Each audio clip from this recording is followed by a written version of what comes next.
fans, it's Michelle Joy Phelps, and I'm joined now with Froch. Carl Froch, how are you? Only my friends call me Froch. Shut up, Carl. I'm not your friend. I consider you a friend. Okay. How you doing anyway, Michelle? You alright? I'm well, thank you very much. I'm starving, I'm hot. It's very hot. Bad situation altogether. And you? I'm not hot. Man's never hot. You're ridiculous. So we just wrapped up the weigh-in, Joseph Parker and Dillian Whyte. What did you think of how they looked? Yeah, they both look good. They both sound like they mean business. Obviously, everyone's judging Parker from the AJ loss and accusing him of underperforming and not really going for it. But it was difficult for him to get going with the referee and with Joshua's tactics and the sheer size difference between both men. Anthony Joshua standing very tall at 6'6", 6'7". What is he, 6'6"? And Parker like 6'3", 6'4". So them extra height and reach what Joshua had, he was able to shut out Parker. So we shouldn't look too much into that. Dillian Whyte-Parker very closely matched. Bit of a difference in weight. Dillian Whyte coming in heavy.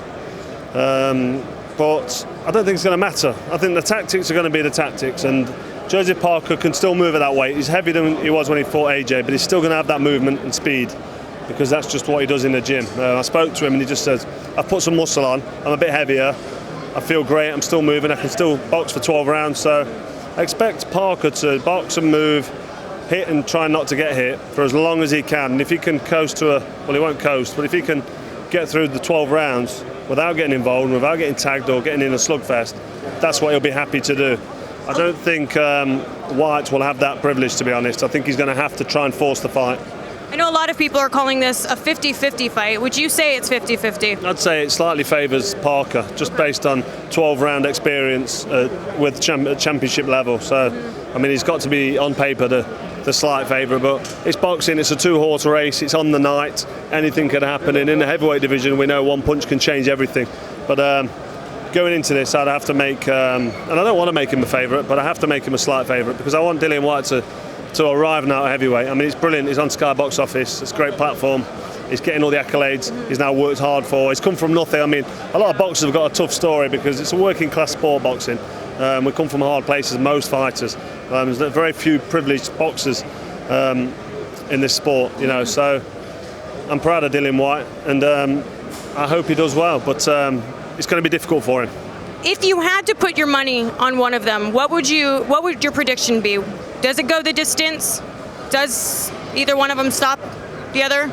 Yeah, I've got to kind of say that all bets would have to lean towards a favourite of it being a distance fight, and it have to be a points. So Joseph Parker on points in a close distance fight. That would be my prediction, but what do I know? What do I know? Well, I know another fight that a lot of people were talking or have been talking about is Joshua versus Povetkin. I know it's not necessarily the fight everyone wanted to see. I know we all wanted the Wilder fight. What do you make of that fight? Well, everybody's still going to turn up to watch it because it's Anthony Joshua. Povetkin's very dangerous. He can punch. We saw that against poor old David Price, who had a right go in that fight, by the way. I mean, a lot of people question his bottle and his courage, and he showed in that fight that he really is a tough old geezer, you know what I mean? He tried hard in that fight, and he put it all on the line, and he got banged out, and it was quite an emphatic finish by Povetkin, and it shows that he carries power. So Joshua has to be careful that power don't land on his chin, because he's shown that he can be hurt in the past against Whyte and against Klitschko. So yeah, it's not the fight people wanted, but it's interesting, and Anthony Joshua, the superstar that he is, has to be on his A game, and it's hard to get up and go on these morning runs when you're wearing silk pajamas. But I think he takes it very seriously. He's taking Povetkin seriously, and he'll do a job on him. It might be a bit of a formality for him, but there'll still be 90,000 at Wembley Stadium. Everyone will still turn up to watch it. Everyone's still excited because it's AJ, and he's worth watching. He's a top guy, AJ, and he's exciting.